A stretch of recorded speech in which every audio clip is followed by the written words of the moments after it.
Please welcome back my channel. आज का हमारा टॉपिक होने वाला है ऑर्गेनाइजेशंस। जैसे पिछले टॉपिक में हमने पढ़ा था planning principles of management. First हमने प्लानिंग कंप्लीट कर लिया था, देन सेकंड आज हमारा टॉपिक होने वाला है ऑर्गेनाइजेशन। जब हम प्लान करेंगे उसके बाद सारी चीज़ें ऑर्गेनाइज करेंगे। जब हम प्लानिंग कर लेंगे देन हमारा नेक्स्ट स्टेप आता है ऑर्गेनाइजेशन। तो what is organisation? The organisation is a group of people working together for a specific task that are called organisation. एक ऐसा बिजनेस जहाँ लॉट्स ऑफ पीपल एक ग्रुप में वर्क करते हैं किसी टास्क को कंप्लीट करने के लिए, किसी स्पेसिफिक टास्क को कंप्लीट करने के लिए लॉट ऑफ पीपल जो है वो एक ग्रुप में काम करते हैं उससे कुछ मनी अर्न करने के लिए, उसको हम ऑर्गेनाइजेशन कहते हैं।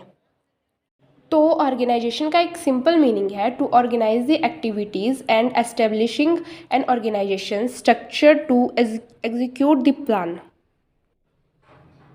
For example any company, any government department, any business या एनी इंस्टीट्यूट, स्टूडेंट ऑर्गेनाइजेशन, इन सब फील्ड में ऑर्गेनाइजेशन जो है वो कंपल्सरी है। प्लानिंग देन उसके बाद ऑर्गेनाइजेशन जो है वो कंपल्सरी है। Second step principles of management का हमारे पास क्या है? प्लानिंग।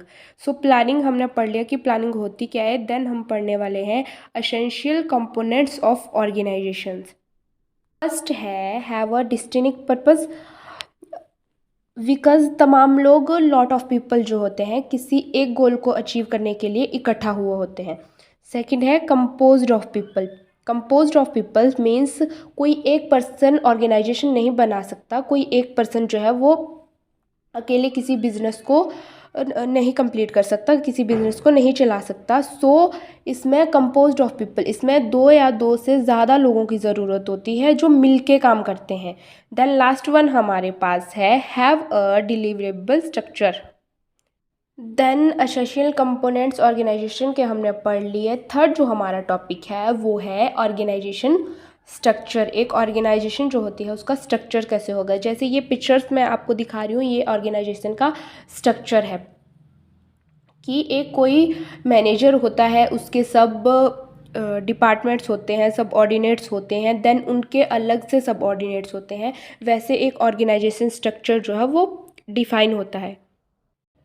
फर्स्ट हमारे पास है the framework within which marginal and operating task are performed.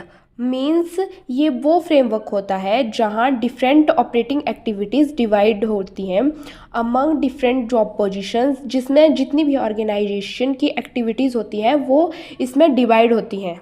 जैसे फॉर एग्ज़ाम्पल एक बिल्डिंग का जो भी स्ट्रक्चर है वो पूरी बिल्डिंग का भार उठाता है, वैसे ही ऑर्गेनाइजेशन का स्ट्रक्चर कुछ ऐसा है कि जितने भी ऑर्गेनाइजेशन के टास्क हो, एक्टिविटीज़ हो, ऑपरेटिंग एक्टिविटीज़ हो, वो उनको प्रॉपरली परफॉर्म कर सके।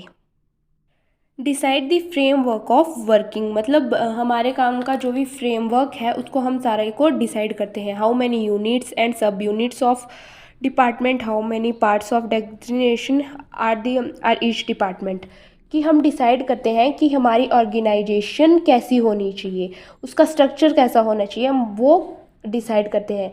ये सारी चीज़ें डिसाइड करते हैं, डिसाइड करने के लिए हम जो है वो ऑर्गेनाइजेशन स्ट्रक्चर बनाते हैं। हम हर ऑर्गेनाइजेशन जो होते हैं उसका अपना अपना एक ऑर्गेनाइजेशन स्ट्रक्चर होता है कि उसमें एम्प्लॉय कौन होगा, सबऑर्डिनेटर कौन होंगे, उनके स्टाफ को मैनेज कौन करता होगा, वो अपने लॉज, अपने रिलेशंस कैसे हैं। हर ऑर्गेनाइजेशन जो है इन सब चीज़ों को ऑर्गेनाइज करती है। उनका वे ऑफ टॉकिंग कैसा होता है उसको ऑर्गेनाइज करती है। सेकंड है हमारे पास it specify the relation between people, work and resources. Structure gives a relationship. Structure से हमें रिलेशंस का पता चलता है कि जो पीपल्स के बीच, वर्कर्स के बीच क्या रिसोर्सेज है ये स्पेसिफाइड होता है।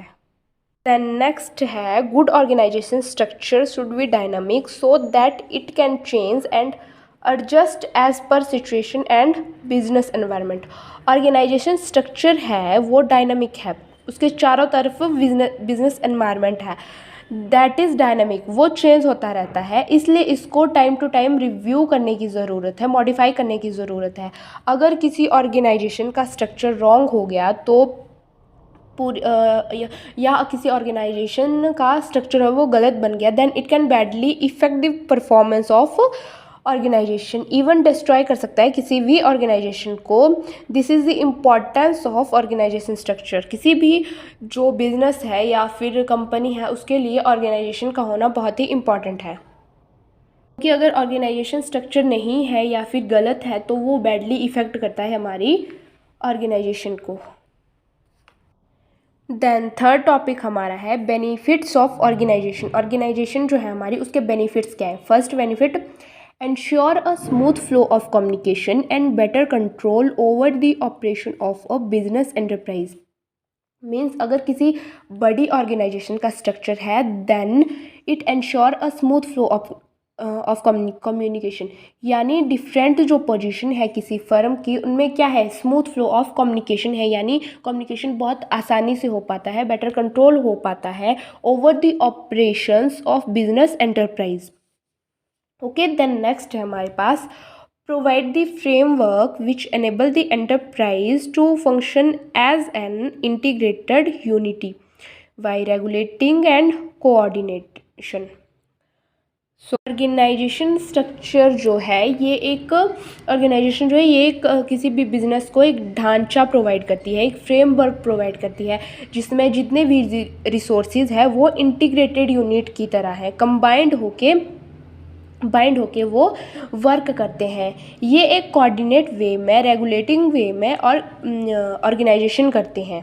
ओके, जब ये आपस में कोऑर्डिनेट होते हैं, कंबाइंड होते हैं, देन ये कंबाइंड होके वर्क करते हैं कि एक यूनिटी में इंटीग्रेटेड यूनिटी में वर्क करते हैं।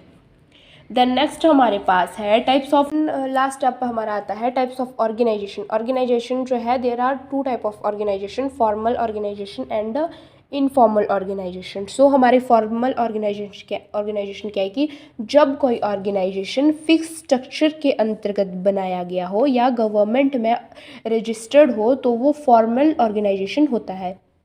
जैसे हमारी गवर्नमेंट डिपार्टमेंट है, जितनी भी कंपनीज़ है, कोऑपरेटिव सेक्टर्स है, वो फॉर्मल ऑर्गेनाइजेशन में आती है। फॉर्मल ऑर्गेनाइजेशन की एक ऑब्जेक्टिव ये है कि फॉर्मल ऑर्गेनाइजेशन का फिक्स्ड स्ट्रक्चर होता है, जबकि इनफॉर्मल ऑर्गेनाइजेशन का कोई भी फिक्स्ड स्ट्रक्चर नहीं होता है। सो इनफॉर्मल ऑर्गेनाइजेशन क्या है, ऐसी ऑर्गेनाइजेशन जो अपने आप ही बन जाती है, जिसे बनाने की ज़रूरत नहीं होती, इसका कोई फिक्स्ड स्ट्रक्चर नहीं होता, not a fixed structure. And one more thing, informal organisation में अनसर्टेन ऑब्जेक्टिव्स होते हैं और जो हमारी फॉर्मल ऑर्गेनाइजेशन है उसमें फिक्स्ड ऑब्जेक्टिव्स होते हैं। फॉर्मल ऑर्गेनाइजेशन में रिटन रिकॉर्ड जो है वो मेंटेन होते हैं, जबकि इनफॉर्मल ऑर्गेनाइजेशन जो है उसमें कोई भी रिटन रिकॉर्ड जो है वो मेंटेन नहीं होता है। आज का हमारा टॉपिक हुआ ख़त्म। देन नेक्स्ट वीडियो में हम स्टाफिंग के बारे में पढ़ेंगे, थर्ड टॉपिक हो जो थर्ड प्रिंसिपल ऑफ मैनेजमेंट जो हमारा है।